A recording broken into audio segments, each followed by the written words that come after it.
بسم اللہ الرحمن الرحیم۔ السلام علیکم دوستو، آج آپ کو دل دہلا دینے والی خبر سے آگاہ کرتے ہیں۔ کینیا میں کورونا وائرس سے بچاؤ کے لیے ڈیٹول پینے والے 59 افراد ہلاک ہو گئے۔ تفصیلات کے مطابق کینیا کے ایک چرچ میں پوپ نے اپنے چاہنے والوں کو کہا۔ مزید بات کرنے سے پہلے اس ویڈیو کو لائک کریں، ہمارے چینل کو سبسکرائب کریں اور بیل آئیکن ضرور پریس کریں تاکہ مزید اپڈیٹس ویڈیو آپ کے ساتھ شیئر کر سکیں کہ کورونا وائرس سے بچاؤ کا واحد حل ڈیٹول کو پینا ہے۔ جہاں پہ درجنوں افراد کو چرچ میں ڈیٹول پلا دیا گیا۔ ڈیٹول پینے سے 59 افراد ہلاک ہو گئے جبکہ 4 افراد کی حالت تشویشناک ہے۔ کینیا کی پولیس نے موقف اختیار کیا ہے کہ تمام افراد کی عقیدت پوپ کے ساتھ جڑی ہوئی تھی، جس کا فائدہ اٹھاتے ہوئے پوپ نے انہیں ڈیٹول پینے پر آمادہ کیا۔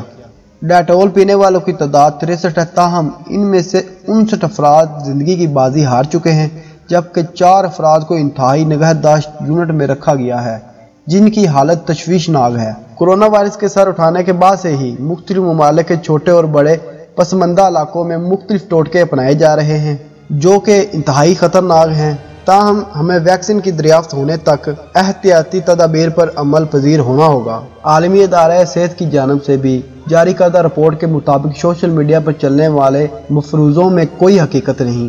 عالمی ادارہ صحت نے مختلف مفروضوں کو کورونا وائرس سے جوڑے جانے پر جواب دے دیا ہے۔ عالمی ادارہ صحت کے جاری کردہ بیان کے مطابق گرم یا ٹھنڈے پانی سے نہا کر کورونا وائرس سے نہیں بچا جا سکتا۔ اس بات میں بھی کوئی حقیقت نہیں کہ کورونا وائرس گرم علاقوں میں نہیں پھیلتا اور لہسن کے استعمال سے بھی کورونا وائرس ختم نہیں ہوتا، تاہم لہسن صحت کے لیے مفید ہے۔ کورونا وائرس سے بچاؤ کے لیے صرف اور صرف صاف رہنے کی ضرورت ہے۔ اپنے ہاتھوں کو بار بار دھوئیں۔ کورونا وائرس سے صرف احتیاط کر کے ہی بچا جا سکتا ہے۔ کورونا وائرس مچھروں اور مکھیوں سے بھی نہیں پھیلتا۔ اپنے منہ اور آنکھوں کو چھونے سے گریز کریں۔ عالمی ادارہ صحت نے خود پر اور کپڑوں پر الکحل چھڑکنے سے بھی منع کیا ہے۔ ناظرین، یہ تھی اب تک کی رپورٹ۔ اس ویڈیو کو بنانے کا مقصد یہ ہے کہ ایسے لوگوں سے بچیں جن کو اس بیماری کا پتہ ہی نہیں ہے۔